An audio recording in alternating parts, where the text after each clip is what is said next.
Gloire à Dieu. Que le Seigneur notre Dieu vous bénisse. Nous sommes ravis de partager la bonne parole de notre Dieu avec vous. Prions le Seigneur.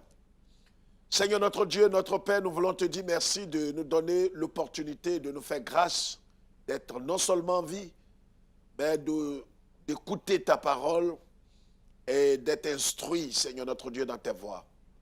Donne-nous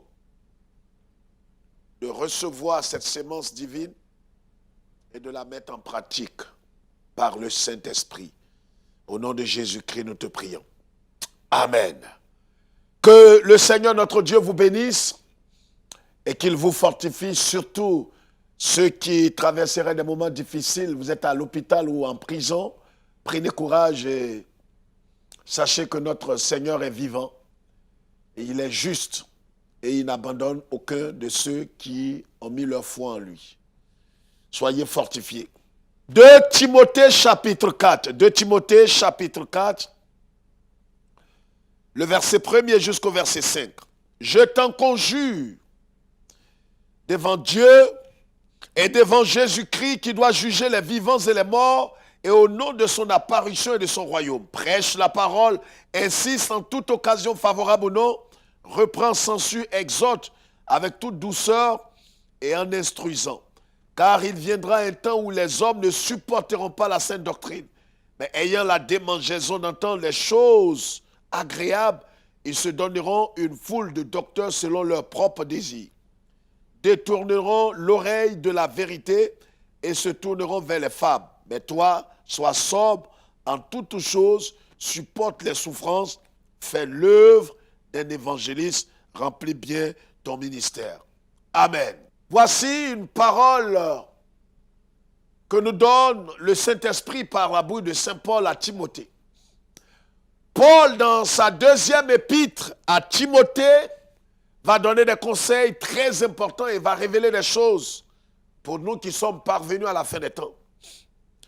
Il dit à Timothée, jeune serviteur de Dieu, vous savez qu'une fois, il avait dit à Timothée que personne ne méprise ta jeunesse, sois un modèle pour le peuple en parole, en conduite. Pourquoi? Certainement que Timothée, ce jeune serviteur de Dieu, était un peu timide, peut-être un peu influencé par ceux qu'il voyait dans l'assemblée, dans l'église de Dieu à cette époque. Et Paul, qui était son père spirituel dans la foi, lui avait écrit cette lettre, cette épître pour l'encourager, l'exhorter. Et Paul, dans cette deuxième épître, dit à Timothée, je t'en conjure devant Dieu et devant Jésus-Christ, qui doit juger les vivants et les morts. Au nom de son apparition, prêche la parole. Bien-aimés frères et sœurs, messieurs, dames, voici une exhortation qui nous concerne tous. Prêche la parole, insiste en toute occasion, favorable ou non, avec douceur, censure, exhorte. Pourquoi est-ce que nous devons prêcher la parole de Dieu? Pourquoi est-ce que nous devons annoncer la parole de Dieu? En toute occasion, favorable ou non? Pourquoi? Parce que Paul dit, au verset 3, « Car il viendra un temps où les hommes ne supporteront pas la saine doctrine. » Pas qu'ils ne supporteront pas la doctrine tout court, mais ils ne supporteront pas la saine doctrine. Ils ne supporteront pas la doctrine de Christ. Ils ne supporteront pas la doctrine du salut, la doctrine qui parle de la divinité de Jésus, qui parle de la rédemption, qui parle véritablement de Christ et de l'œuvre qu'il a accomplie. Comprenez? Et le Saint-Esprit dit par la bouche de Saint Paul à Timothée, fais très attention, pourquoi est-ce que tu dois prêcher la parole en toute occasion favorable ou non? Parce qu'un temps viendra. Et c'est dans ce temps, malheureusement, que nous vivons. Le temps où la vanité, le mensonge, la séduction, la compromission a pris le dessus parmi les frères. Paul s'adressait à Timothée, serviteur de Dieu, mais en même temps, Paul avertissait Timothée par rapport aux faux frères, à des hommes et des femmes qui se sont infiltrés dans l'Église. Bien-aimés frères et sœurs, voici une parole digne d'être reçue et une parole qui doit nous amener à prendre garde à nous-mêmes. Le thème que je voudrais humblement partager avec vous, je l'ai intitulé « Ils ne supporteront pas la saine doctrine ». Vous comprenez? C'est l'une des marques importantes de tous ces fossoyeurs. C'est l'une des marques de tous ceux qui véritablement ont abandonné la foi. C'est le signe de tous ceux qui sont déchus. Comprenez? Ils ne supporteront pas la saine doctrine. Allez dans n'importe quelle organisation religieuse, parler de fédération, parler de comité de pasteurs, parler d'union, des serviteurs de Dieu. Plusieurs vous diront, laissons tomber la doctrine de Christ.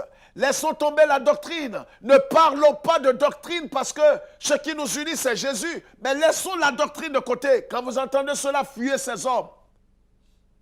Ne regardez pas leurs œuvres. Ne regardez pas leur charisme. Ne regardez pas à tout ce qu'ils ont accompli par le passé. Fuyez-les comme on fuit la peste. Dès l'instant où quelqu'un vous dit, laissons la doctrine de côté. Oh, la parole de Dieu dit, deux hommes marchent-ils ensemble sans être convenus? Et sur quoi devons-nous convenir? Qu'est-ce qui peut nous unir? Qu'est-ce qui peut nous guider? En matière de foi, qu'est-ce qui fait autorité si ce n'est la parole de Dieu? Alors si nous ne pouvons pas nous entendre sur la parole irréversible de Dieu, irrévocable de Dieu, alors sur quoi allons nous entendre et bâtir notre unité? Ils ne supporteront pas, vous les reconnaîtrez à ceci. Jésus a dit, vous les reconnaîtrez à leurs fruits. Et l'un des signes qui ne trompera pas, qui vous révélera que ces hommes sont des marchands de l'évangile, sont des commerçants, sont des impies, des infiltrés, sont des fossoyeurs, c'est qui ne supporteront pas la saine doctrine. Ils ont une doctrine qu'ils prêchent. C'est leur marque déposée. Ils vont vous prêcher tout. Ils vont vous parler du développement de soi. Ils vont parler de comment vous devez régner, dominer, triompher. Comment vous devez posséder la terre et régner sur cette terre. Vous comprenez? Ils ont leur langage à eux, ils ont leur verbe à eux. Ils ont leur réseau, ils ont leur plateforme, ils ont tout. Mais ils ne supporteront pas la saine doctrine. Ne leur parlez pas de repentance. Comme la Bible dit que les apôtres prêchaient en Actes des Apôtres chapitre 20, le verset 21, ils prêchaient la repentance envers Dieu et la foi en Jésus-Christ. Ceux-là ne sont pas concernés. Vous comprenez? C'est leur marque déposée. Ils ne supporteront pas la saine doctrine. Allez leur parler que, dites-leur que Jésus est l'unique sauveur, est l'unique voie, et qu'il n'y a de salut en aucun autre nom. Ça va choquer plusieurs. Mais les plus rusés, ils vont ajouter des choses à la parole de Dieu. Vous comprenez? Ils vont vous enseigner des doctrines. Que tout ce que vous allez proclamer, tout ce que vous désirez être, si vous croyez formellement cela et fermement cela, alors vous allez devenir. Si vous croyez que vous êtes des dieux, alors vous êtes des dieux. Si vous croyez que dans votre cœur que vous allez avoir des milliards et vous vous focalisez, vous visualisez cela, vous voyez des milliards dans votre esprit, ça semble tellement rusé, cette formule. Oh, ce sont des formules qui sont pratiquées aussi. Aujourd'hui, l'Internet nous permet d'accéder à beaucoup d'informations. Il faut visualiser, voyez, sa fortune. Vois-toi être milliardaire entouré de voitures. Tout ce que tu ordonnes à la nature va te donner cela. Et cela est enseigné dans les églises évangéliques aujourd'hui. La plupart des églises dites évangéliques, même des dénominations, ils ne supporteront pas la saine doctrine. Ils supporteront des choses. Ils supporteront certaines choses que tout le monde peut supporter. Mais en ce qui concerne la saine doctrine, ils ne supporteront pas. Ils supporteront des doctrines Ils vont croire à certaines doctrines, mais ils ne croiront pas à la saine doctrine. Ils ne croiront pas à ce qui est saint, ce qui est pur, ce qui est sans tache et ni ride. Ils vont parler de visualisation, ils vont parler de confesser, déclarer les choses, et tout ce que vous allez déclarer, vous allez posséder. Parlez comme Dieu, agissez comme Dieu. C'est tellement joli à entendre, mais dans le fond, vous êtes en train de vous comporter comme des divinités. Voyez toutes ces choses. Ils vous parleront des doctrines. Ils vont vous enseigner des doctrines étrangères, ce que nous appelons des feux étrangers. Et l'apôtre Paul, parlant à Timothée, dit ouvertement, ils ne supporteront pas, c'est l'une de leurs marques déposées, ils ne supporteront pas la saine doctrine. À cela, vous allez les reconnaître. Vous comprenez? Il viendra un temps où les hommes ne supporteront pas la saine doctrine. Ils ne supporteront pas cela. Ils vont vous dire, mais nous pouvons marcher ensemble. Nous pouvons parler de Jésus. Mais laissons les doctrines de côté. Vous croyez que Jésus est Dieu éternel?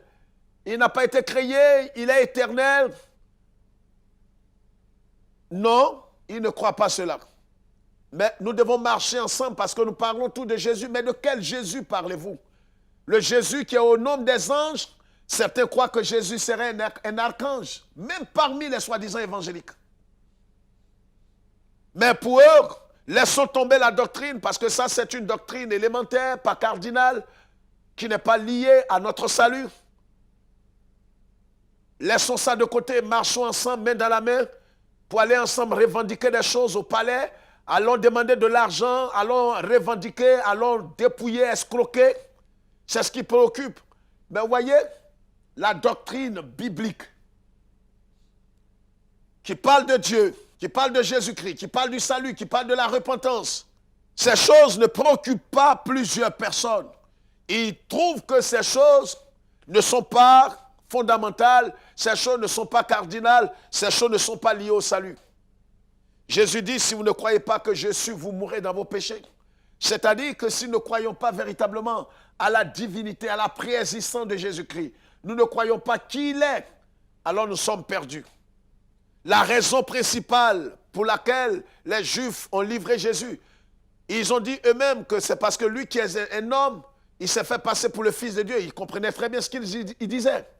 Fils de Dieu veut dire Dieu lui-même, Dieu éternel. Parce qu'il ne peut pas être Fils de Dieu sans être Dieu éternel. Vous comprenez? Et Paul dit à Timothée, ils ne supporteront pas la saine doctrine, mais ayant la démangeaison d'entendre des choses agréables. La première chose, c'est de cela. Ils ne supporteront pas parler de repentance et de restitution. Ils vont vous dire, ça c'est la doctrine, laissons tomber.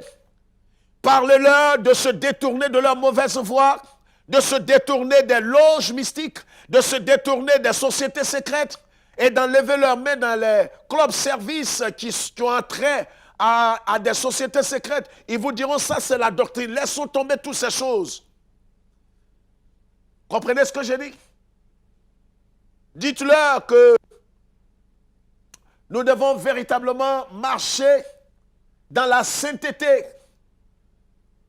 Pas simplement la sainteté positionnelle, mais la sainteté pratique. Ils vous diront, laissons tomber tout cela. Jésus nous a déjà sauvés par son sang. On ne peut plus jamais se perdre. Ils vont vous enseigner une fausse espérance. Ils ne supporteront pas la sainte doctrine. Ils vont pervertir les voies de Dieu. Vous comprenez? Ils auront la démangeaison d'entendre des choses agréables. Comme quoi tu vas prospérer, tu vas régner, tu seras guéri. C'est des choses importantes. C'est des choses qui sont des choses nécessaires à la vie d'un homme. Mais je vous l'ai toujours dit que ces choses ne sont pas le but de l'évangile. Le but de l'évangile, c'est de nous amener à Christ. Vous comprenez? Le but de l'évangile, Jésus est venu chercher, sauver ce qui était perdu. La guérison, la délivrance et toutes ces choses sont importantes. Mais ces choses, en elles-mêmes, ne constituent pas l'essentiel. Jésus guérit. Et nous voyons toujours des malades guéris dans notre ministère, dans nos assemblées. Nous voyons des femmes stériles avoir des enfants. Nous voyons des gens qui étaient complètement désemparés, que le Seigneur restaure dans sa pure grâce. Mais nous devons faire comprendre à ces gens que même si Jésus ne vous a pas encore guéri, vous n'avez pas le droit d'être déçus du Seigneur parce qu'il peut vous sauver. Vous sauver, sauver votre âme, pardonner vos péchés. Et même si vous n'êtes pas guéri, cela ne prouve pas cela ne veut pas dire qu'il n'est pas Dieu et qu'il n'est pas tout-puissant. Mais vous voyez, le contraire, c'est ce qui est enseigné aujourd'hui.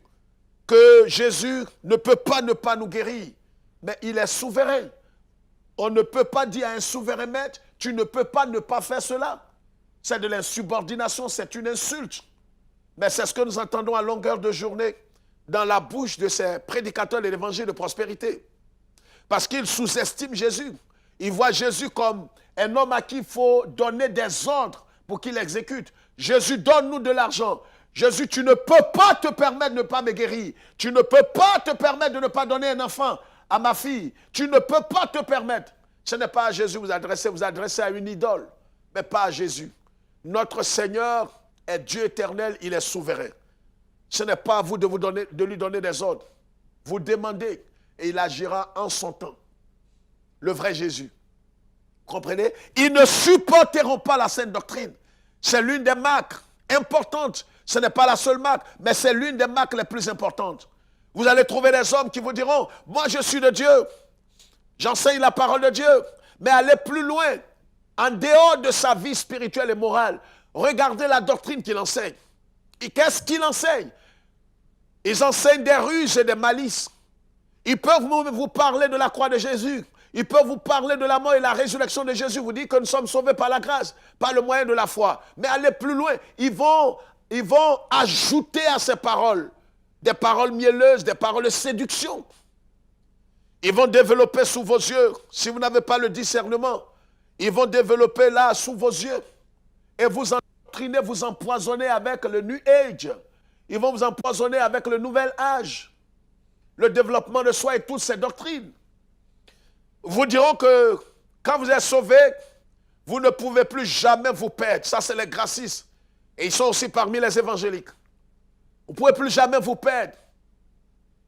Même si vous demeurez dans le péché, si vous arrive de pratiquer le péché, que vous mourrez dans le péché, dès le jour où vous avez pris l'engagement de marcher avec Jésus, d'ouvrir votre cœur à Jésus, et que vous l'avez reçu, alors c'est terminé. Or, la Bible dit le contraire. Lisez Colossiens chapitre 1, le verset 21 à 23. Lisons ce passage. Je ne sais pas si souvent nous lisons la Bible à l'envers, aussi nous faisons exprès. Pourquoi? Parce que beaucoup sont envoûtés. Regardez ce que la Bible dit. Et vous étiez autrefois étrangers et ennemis par vos pensées, par vos mauvaises œuvres. Il vous a maintenant réconcilié par sa mort dans le corps de sa chair, pour vous faire paraître devant lui saint, irrépréhensible et sans reproche. Si du moins vous demeurez fondés, c'est conditionné. Hein? Les docteurs en théologie, qu'est-ce que ça, on se comprend là. Si du moins vous demeurez fondés et inébranlables dans la foi, sans vous détourner de l'espérance de l'évangile que vous avez entendu, qui a été prêché à toute créature sous le ciel, et dont moi, Paul, j'ai été fait ministre. Si du moins vous demeurez fondés et inébranlables à toutes les grâces que Dieu fait, l'homme, Dieu ne dénie point à l'homme sa responsabilité. Alors les gracistes et ceux qui enseignent ce soi-disant bonne nouvelle de l'évangile, c'est une autre secte pernicieuse parmi les évangéliques. Ils sont partout en Afrique. Il y en a en Côte d'Ivoire, il y en a un peu partout. C'est des doctrines de démons qu'ils enseignent. Faites très attention. Ils ont l'apparence des bonnes œuvres, ils font beaucoup de choses, ils aident les orphelins, les veuves, pour les empoisonner spirituellement parlant. Faites très attention. Ils ne supporteront pas la sainte doctrine. Et c'est des sectes pernicieuses, mais qui ont l'étiquette des évangéliques. Méfiez-vous de ces hommes, frères et sœurs. Le tout ne suffit pas, nous l'avons dit il y a quelques temps en arrière. Le fait qu'une église s'appelle église évangélique ou protestante ne devrait pas suffire à tout croyant d'ajouter foi à ses enseignements. aller plus loin, vérifier leur enseignement, si ces enseignements sont de Dieu, si ces enseignements sont fondés dans la parole de Dieu. Et c'est pourquoi la Bible dit, en 1 Jean chapitre 4, éprouvez les esprits pour savoir s'ils sont de Dieu. Voyez, ils ne supporteront pas la saine doctrine, mais la Bible dit, ils se donneront eux-mêmes une foule de docteurs. Pourquoi? Pour entendre des choses agréables. C'est l'une des marques importantes. Regardez aujourd'hui, pourquoi est-ce qu'il y a la zizanie, la confusion, les gens courent ça et là, les gens sont dans l'euphorie religieuse. Pourquoi les temples sont remplis, mais remplis de quoi? Remplis de qui? Est-ce que ceux qui viennent là se sont réellement repentis envers Dieu et ils ont placé leur foi en Jésus-Christ? Ils ne supporteront pas la saine doctrine. Parlez-leur de sainteté. Parlez-leur de ce que Jésus a dit, de divorce et remariage. Même les églises évangéliques commencent à attaquer cette doctrine. Non, dès que tu as divorcé, puis tu peux te remarier. Tu peux te remarier, seulement que tu ne peux plus servir Dieu. Jésus dit, si quelqu'un divorce, comprenez? Il n'a pas le droit d'aller se remarier tant que l'un des conjoints est vivant. L'apôtre Paul le reprend encore dans 1 Corinthiens chapitre 7. Jésus est clair là-dessus. Mais les pasteurs essaient de faire des arrangements parce que c'est moyennant l'argent. Celui qui va se remarier, s'il a beaucoup d'argent, il propose ses services au pasteur. On m'a proposé cela. Quelqu'un qui a divorcé, il est venu, bon, mais pasteur, voici une offrande. Je lui ai dit, garde ton offrande. Il veut se remarier. Mais ton conjoint est vivant, vous êtes marié dans le Seigneur, mais va reprendre ton conjoint. Il dit non, il ne veut pas, il veut se remarier, mais pas sous nos yeux. Vous comprenez? Ils ne supporteront pas la sainte doctrine. Des chrétiens comme ces oiseaux de malheur, ces prophètes de malheur ou ces pasteurs ou ces messagers qui sont des mercenaires de la fin des temps, ils ne supporteront pas. Vous allez les reconnaître. Parlez-leur de sainteté, parlez-leur de pureté, parlez-leur véritablement de l'évangile, de message de la croix, où Jésus dit, vous devez renoncer à vous-même, porter votre croix et me suivre. Nous devons perdre véritablement notre moi pour suivre Jésus. Comme de simples serviteurs, ils ne supporteront pas parce qu'ils veulent être grands. Ils ont reçu une doctrine où ils doivent régner, posséder la terre, dominer. Et ils ont des ruses. Certains n'ont pas le courage, parmi eux, beaucoup n'ont pas le courage d'affirmer publiquement qu'ils sont des prédicateurs de l'évangile de prospérité. Ils ont honte. La plupart ont honte. Ils ne sont pas responsables, des irresponsables religieux. Ils n'ont pas la force d'affirmer ce qu'ils prêchent. Bien-aimés frères et sœurs, voici la parole de notre Dieu. Ils ne supporteront pas la saine doctrine. Détourneront l'oreille de la vérité. Ils se tourneront vers les fables, mais toi, sois sobre. Voilà ce que nous dit le Saint-Esprit par la bouche de Paul. Sois sobre. Bien-aimés, soyons sobres. Ne soyons pas emportés fanfarons et orgueilleux. Soyons sobres en toutes choses. Supportons la souffrance. Voici l'une des ruses encore. Parce que cet évangile pervers vous dira que comme Jésus est mort, il a tout accompli à la croix, alors c'est impossible qu'un véritable chrétien souffre encore aujourd'hui. Alors quand tu souffres, on te dira que c'est parce que tu n'as pas coupé le cordon ombilical de ta mère, de ton père. Ça, c'est un autre groupe encore. Ceux qui font l'apologie de Satan. Ceux qui ne croient pas à la puissance de l'œuvre achevée de Christ. Vous comprenez? Et qui croient que tu peux être chrétien, né de nouveau, rempli du Saint-Esprit, mais être possédé par un démon. C'est des doctrines de démons. Faites très attention à ces hommes. Méfiez-vous d'eux, éloignez-vous d'eux et demeurez ferme, sobre dans la foi. Croyez qu'on peut accepter Jésus, être rempli de l'Esprit et souffrir et traîner une maladie depuis des années. Pas parce que vous n'avez pas foi en Jésus, mais parce que Dieu peut vous éprouver. C'est pourquoi ne désespérez pas. Et si ces doctrines de démons que vous avez entendues par-ci et par-là vous ont troublé, ressaisissez-vous. Lisez la Bible. N'ajoutez pas foi à toutes ces doctrines que vous entendez. Éprouvez-les à la lumière de la parole de Dieu. C'est très important. Ils ne supporteront pas la saine doctrine.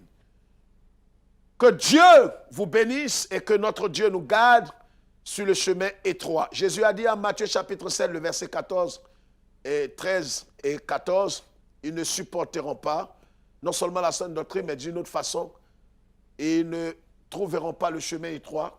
et beaucoup vont les suivre dans leur égarement.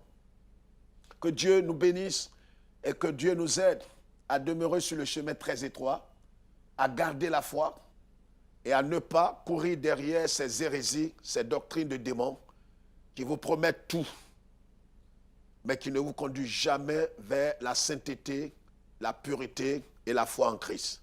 Que Dieu bénisse Israël. Shalom.